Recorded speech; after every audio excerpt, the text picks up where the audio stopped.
Even though it is frustrating, it's familiar, it is safe, and we have company. Welcome to the Real on Manifestation podcast. This podcast bridges the gap between mystical and practical, making manifestation real, accessible, and achievable so you are an embodied, energetic match to actualize everything you desire. I'm Minerva, your manifestation coach and host, and I've manifested every single thing I have ever wanted. From dream homes, new levels of income, trips, clients, businesses, TV gigs, relationships, as well as winning jackpots and contests. But it's not about the tangible manifestations for me. It's about how you feel and who you be on the way to there. With 3 businesses, 2 kids, and marriage to my childhood sweetheart, one of my proudest manifestations is feeling balanced, spacious, and free in my ever-expanding reality. Creating and maintaining your dream life doesn't have to take force, but ease, and I'm excited to guide you through yours. In this space, you'll receive expert insights and proven tools and strategies you can apply immediately to start manifesting everything you ever want. Sit back, relax, and enjoy the ride. Hi, everybody. Welcome to this week's episode of The Real on Manifestation. This week, what we're going to talk about is, will you really be abandoned and left alone if you were to step into the next level of success, freedom, abundance in your life and in your business? Will you actually be abandoned and left alone and be the only one on the top if you would allow yourself to receive that level of freedom and success in any area of your life? Now, this is a natural fear that comes up and one that I have experienced myself. What I'm going to lead you through today is how I work through that and an important message around that in hopes that this will free you from the lie, from the fear that you will be abandoned and left alone. Because this is what's holding us back subconsciously. One of the reasons and one of the fears that holds us back from stepping into that next level and receiving and creating that life that we truly want. Now, if we don't address these deeper fears, and I will be doing another episode on all the layers of fears and the reasons we hold ourselves back subconsciously and how we sabotage that. But if you don't address this, then you're going to still be moving forward towards your desired goals and outcomes and manifestations that you want to experience. You will move forward, but you'll always be wondering, where is it? Why isn't it here yet? Am I doing something wrong? Or you may get a taste of it, but can't seem to really get your hands on it and have it and hold it because of this deep underlying fear. So I want to address this fear. Will you be abandoned and left alone if you were to step into your next level, and whatever your next level is in your money, in your business, in your life, in your health? If everything was to change and you had a magic wand and you can make your life exactly how you want it to be, would you do that? Or would you be afraid that you would be left alone? Now, I had this fear, and when I uncovered it within myself, I was surprised because on the conscious level, I didn't think I had this fear. But through the process and through the work, I actually take my clients through this in Super Being Mastermind. I uncovered that fear that I'm actually afraid of being alone. So I'm just going to stay where I'm at, continue doing what I'm doing, be who I am being, even though it's mixed with struggle and force and frustration and work and figuring it out and fixing things, because that is identifiable. People can identify that with me. They can see me. That is who I became. That was my identity. And that is safe. That is familiar. That's predictable. I know what to expect from myself, and other people know what to expect from me. Now, are they saying out loud, don't change, be who you are, or keep doing what you're doing? And sometimes it may come off like that. Oh, you're being too hard on yourself, right? And they mean well. They so mean well. You're being too hard on yourself. You don't need to change. Just keep doing what you're doing, right? They mean so well. But subconsciously, if you're frustrated with yourself, if you're like, what the F, why am I not there yet? I'm doing all of the things. I'm improving. I'm working on myself. I had a breakdown the other day. I was like, what the F is going on? Like, it's not lining up. We all have moments of that. And I moved through that and I'm like, oh, had to be. I just had to experience it, embody it, release it, and move forward. And that's what I teach. And that version of me that is predictable, is identifiable within myself, but is my old self, is my current self, is the self that is wearing a mask. It's not the fullest, truest version of me. The reason I'm holding on to that part, and the reason why we hold on to that part, is even though it is frustrating, it's familiar, it is safe, and we have company. It's familiar, our surrounding. It's familiar how our partner will respond. It's familiar how we wake up and how we're going to move around in our workday. It's familiar what's going to happen in the evenings. It's familiar how this works around the kids. It's familiar, and we know how to pivot and work around our parents or in-laws or family members. We know how to work around our friends, what to bring up, what not to bring up, how to stay small, how not to share too much of our successes, right? Because what do we get from that? We get company.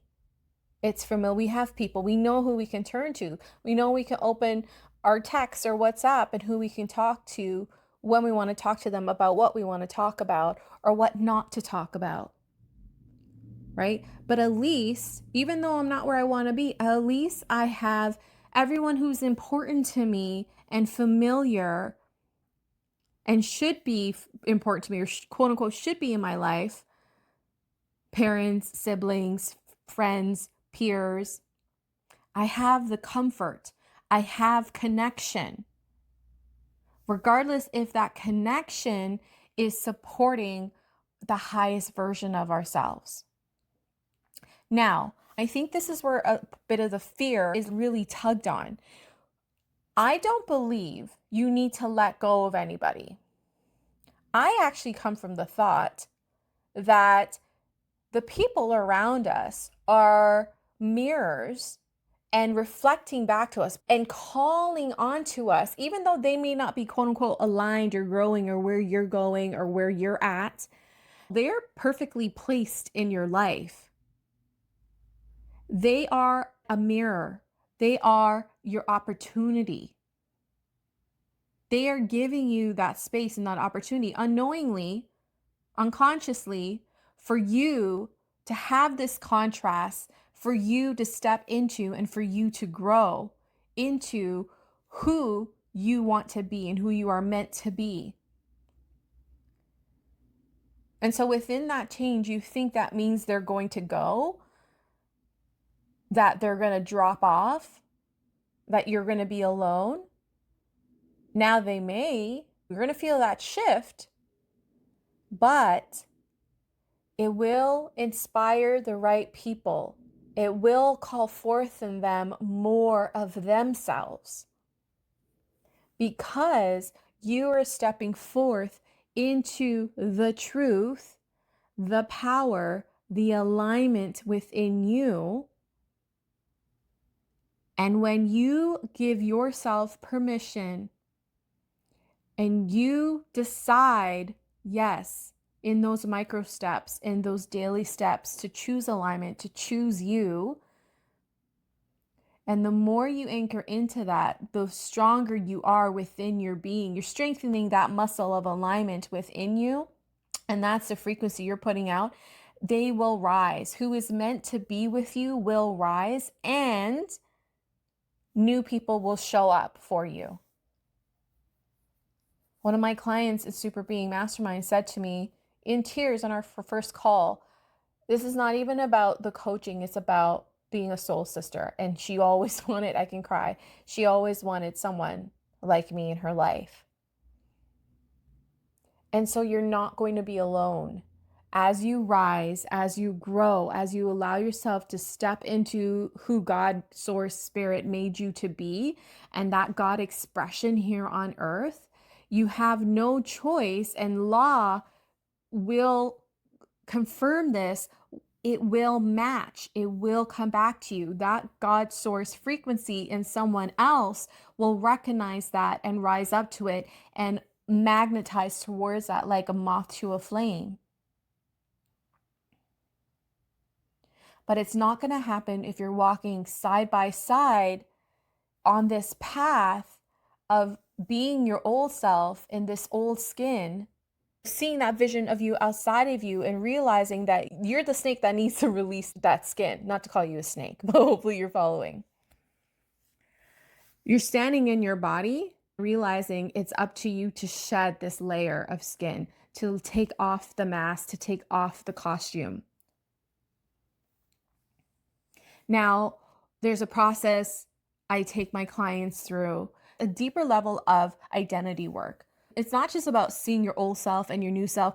There is this pivotal point, this micro moment in between shifting from your old self and actually anchoring and being your new self, but releasing it in like an abolished way. It is gone way. The old self is gone. So there's a process. But when I took myself to this process and I was at this point of the road of letting go of my old self or recognizing this part of me of like, oh, I am afraid. I am afraid of being alone. I'm afraid no one's going to love me or see me or be there with me. And I'm going to be all by myself. And that's going to open up so much more ridicule and judgment, all that. But ultimately, one of my deepest fears is that I'm going to be abandoned and I'm going to be left alone. And I'm going to be so sad. And do I really want to be at the top by myself? No, I still walk the walk. I do the do. I talk the talk. But it's like that 1 foot in and 1 foot out in the water.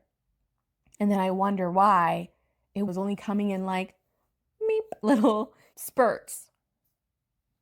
But when I came face to face with this truth, and I'll tell you the meditation I was in, or this moment I was in, and I was at a crossroads, literally at a crossroads in my internal, mental, visual, energetic experience. And I asked God, and I get a little emotional thinking about it, what if I'm all alone? Will I be alone? And I heard clearly that I am with you. You're never alone. And then this song came in my mind from back in my church days. I grew up Roman Catholic, but the song of Be Not Afraid came up, and the words are, be not afraid, I go before you always. Come follow me and I will lead you there. And it just brought this calm and solace. And actually was a song that played when my grandfather passed away. It wasn't playing on a radio or anything. I just heard it. So coming face to face with that fear and coming face to face with spirit, God, source, and receiving that message that you will not be alone. I am here with you. Be not afraid. I am here with you. I will be with you. And I knew that God is with me, beside me, in me, all around me. And that was a pivotal point for me. That is where I made the decision of like, okay, I'm going to move forth in that knowing and in that trust and in that feeling. I felt it. There's truth in that. You will feel if it's truthful for you.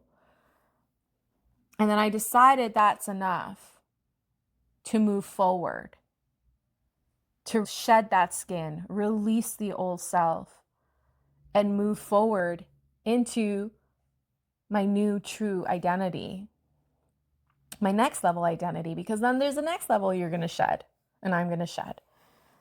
But then stepping into this new level of identity and this next level of being within me felt so much freer, true, light, not forced. It was just there. I just felt it in my being.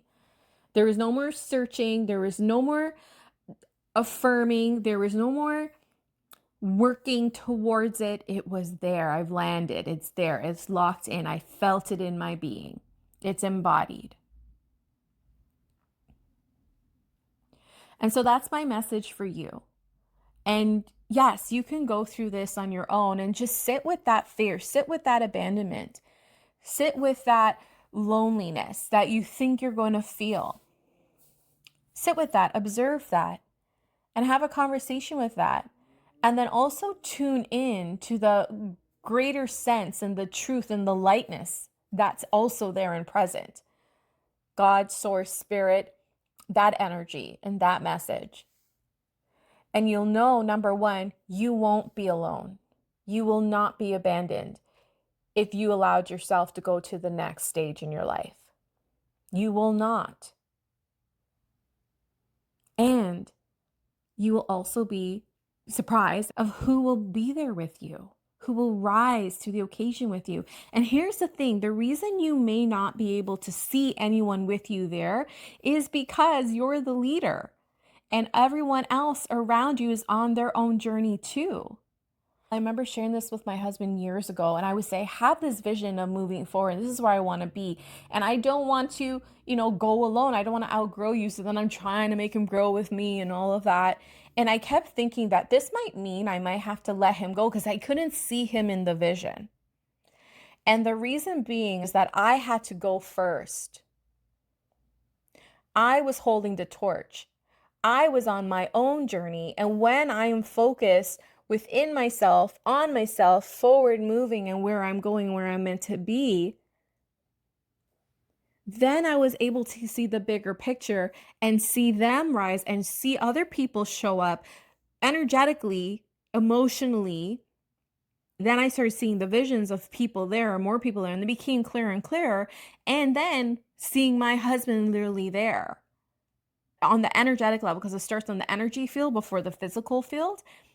And now there's the physical manifestation of him showing up. And he says certain things when we're talking. He jokes, he's like, I'm the god of wisdom because my business is goddess of wisdom. And so there's certain things when he's giving me my pep talk and, being my therapist sometimes, and it's absorbing. Okay. So the reason you may not be able to see anyone there with you is perhaps, A, they're not there yet and they're on their own journey and growing. And you will meet. The souls will meet again. You will meet. And whoever is meant to meet you will meet you. But the reason you may not be able to see it is because you're not seeing it within you yet. You're not allowing yourself to go there yet. Right? It's like this vision of you're going downtown and going to a restaurant or a club with your friends. I don't go clubbing, but back in the day. But it's like, okay, you want to go out to a lounge, let's say. And you're excited, you're nervous, get your outfit on. You may know who would be there, or maybe, I used to go out to the movies by myself or go to a restaurant by myself, and I love that. I think I should do that again soon. I still do, actually. But you have this vision coming back on track.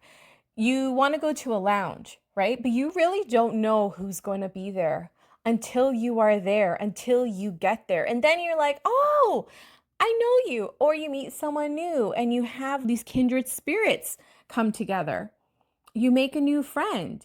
You found a new partner if you're single, right? If you are in a relationship right now, did you know the exact moment in time you're going to meet that person? Probably not. But you moved forward in this knowing, in this feeling, in this vibration, in this joy, in this love, and what felt good. And when you did that and anchor into that, you didn't know all of the pieces, you didn't know all of the people, and it's still connected at one point. You met hearts, you met souls, and that's what will happen when you allow yourself to go to the top. You will not be alone, you will not be abandoned. And those who truly love you, and you're on the soul journey together, and you just have to let go of how that's supposed to look and just trust your soul, trust your higher power, source, spirit, being, whatever that is for you. Trust that guidance, because it's never going to lead you astray, and it's never going to lead you into anything that will hurt or harm you. It's always for the highest best. And those who align with that will meet you there.